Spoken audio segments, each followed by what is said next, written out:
58% of the youth sent to adult prisons. 13. Remember that the U.S. leads the world in putting our own people into jail and prison. The New York Times reported in 2008 that the U.S. has 5% of the world's population, but a quarter of the world's prisoners. Wow. Over 2.3 million people behind bars, dwarfing other nations.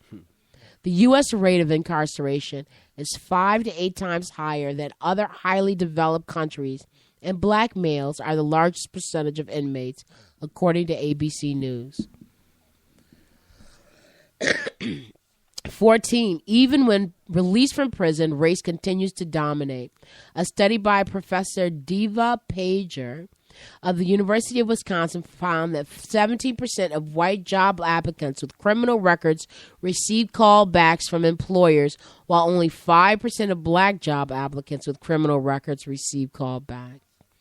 Race is so prominent in the study that whites with criminal records actually receive better treatment than blacks without criminal records. So, what conclusion do these facts lead us to, Anselm? The criminal justice system, from start to finish, is seriously racist. Professor Michelle Alexander concludes that it is no coincidence that the criminal justice system ramped up its processing of African Americans just as the Jim Crow laws enforced since the age of slavery ended. In her book, The New Jim Crow, Mass Incarceration in the Age of Colorblindness, sees these facts as evidence of the new way the U.S. has decided to control African Americans, a racialized system of social control.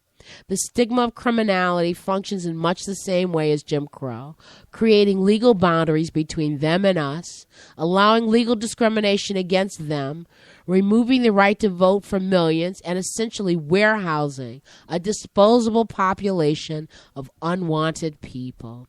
She calls it the new caste system.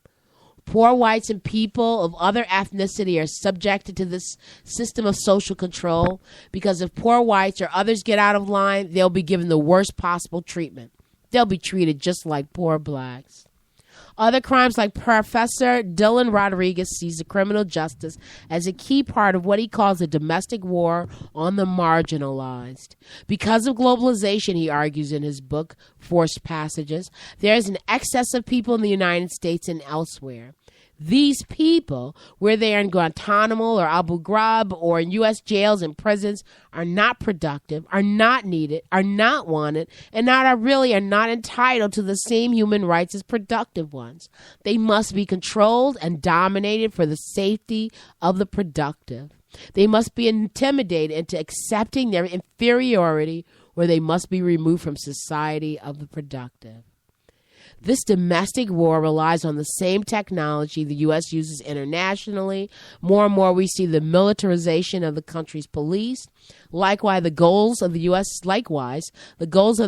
justice system are the same as the U.S. war on terror, domination and control by capture and mobilization, punishment and liquidation.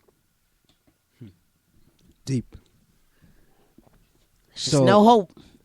Well, there's hope. There's hope. I mean, no, it's there's awful hope. Though. This is just really awful. You know, and that's why. I'm sorry, I don't have a more intelligent comment, but. And that's why I actually play this. Hello, my friend. It may seem a little strange to have a bear talking to you, but as you well know, these are strange times and tough times, and someone who cares about you wanted me to remind you to hang on, hang in, and have hope. Tough times don't require you to be tough on yourself, and things don't have to be good for you to be great. Have hope. Sometimes having less in life can be worth more. Be proud of who you are. Have hope. Greatness isn't ahead of you, but within you. Don't confuse what you have with who you are, and don't let the past kidnap your future. Have hope. At the end of the day, hope for the best. Make peace with the rest. Leave your fears behind and put your faith in charge. Peace. Someone who cares very much about you is amazed that you may not know how amazing you are. Of all the things you can make in life, remember you make a difference because you matter. You are the hero in your story. And if you want to know what life's for, it's for you, because you matter. The road ahead is always under construction. Follow your dreams. They know the way, and you will find your way, because you matter. Be okay with who you are, because sometimes just doing okay is okay, because you matter. Now give yourself a hug, and another one, and relax. And by the way, when you go to bed at night, also put your doubts to rest. That you matter is God's blessing. Peace and blessings. So you matter, and you have to have hope. We have to have hope, because if you don't have hope, you think it's hopeless. I wonder if my mic is on. It's on. Oh, okay. It's on. Yeah, I mean, you have to have hope, but you have to have work. We have to work to making a better community, to making things better for ourselves. But we can't just walk around in fear. What are some of the solutions? What do you think are some of the solutions? Again, just as your son said, education is a solution to everything. You didn't look at me. He didn't say that. He said something akin to that. I mean, as an educator, of course, I'm going to think that. What else is going to be? Create a citizens militia. So if I got a degree, I can't get arrested.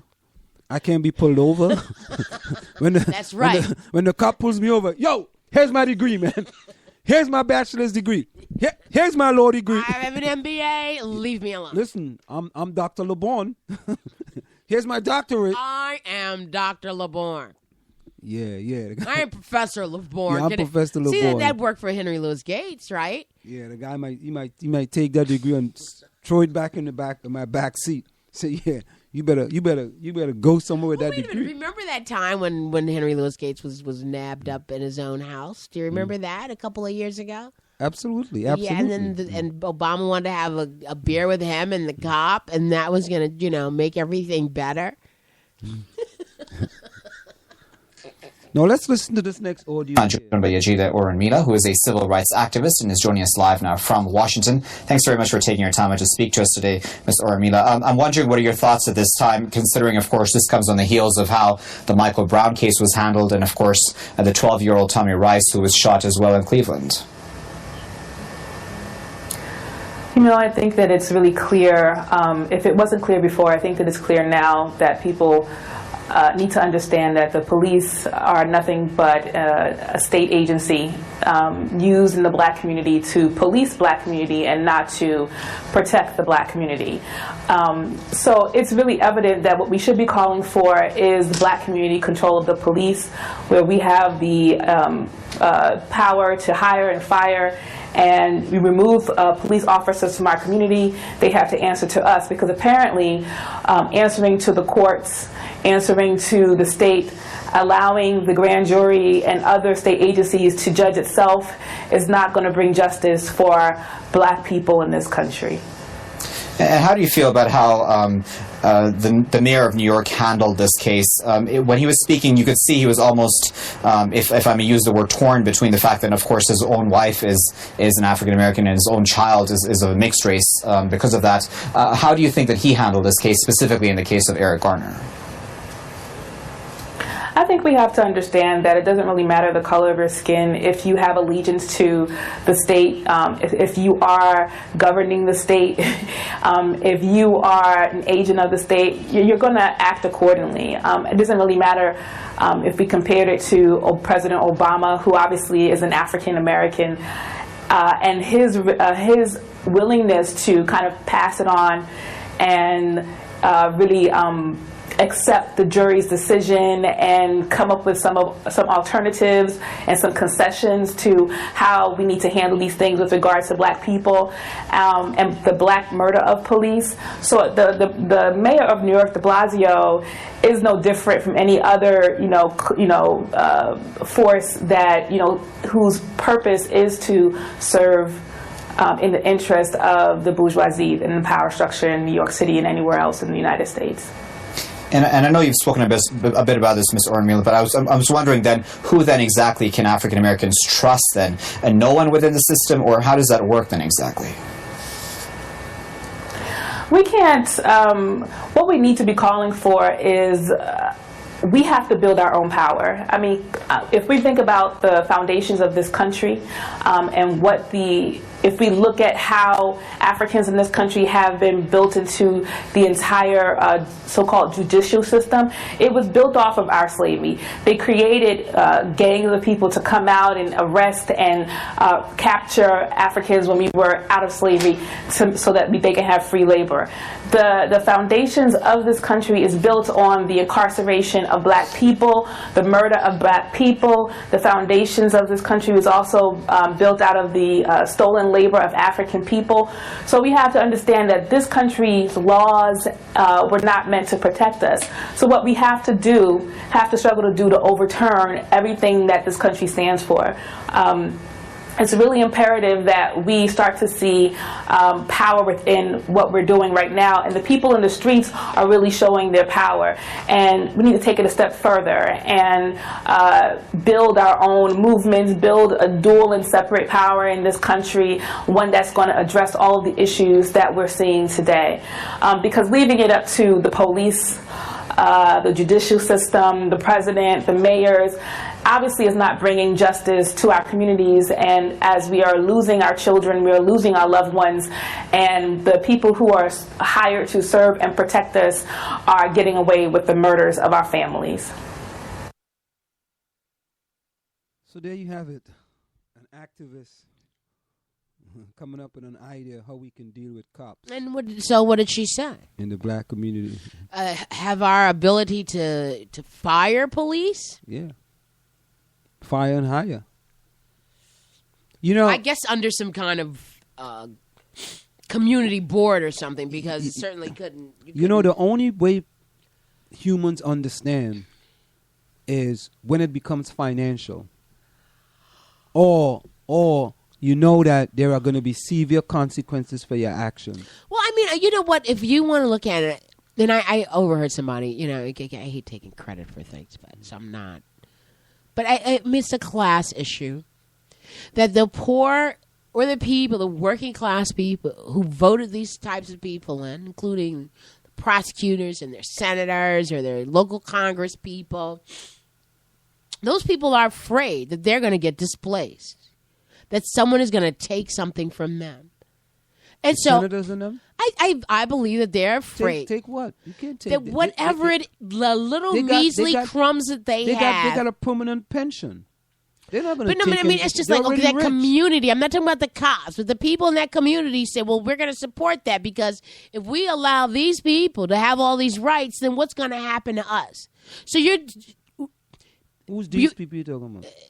These right-wing kind of people that supported that prosecutor, that support Peter King, that support Michael Grimm. I'm just going out all on all those people.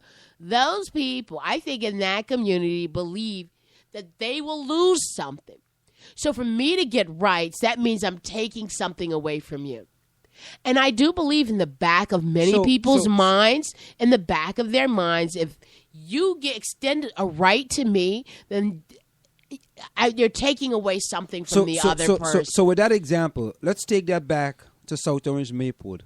So you're saying that it's the same thing while we have problem with AP classes, is that the families of the kids that are in the AP classes believe that if those classes become diverse, right, some of their kids will suffer and they will have to lose some of their places in AP classes in order to satisfy those other kids. Yes, they will lose. But you know what? I understand this is an old story, but down by New Brunswick or in Princeton, I keep forgetting the name of this town. But you know, like there's this heavy community of Indians down there, right? I know Edison. Edison, but it's not Edison. It's a town near Edison. Okay. And the woman who I met at this conference the other day told me that, you know, it's probably same home values as South Orange or Maplewood, maybe more, 400, you know, the average home, if not higher. And there's been this white flight from those communities down there because all of these Asians and Indians have moved in. And these Asian students are getting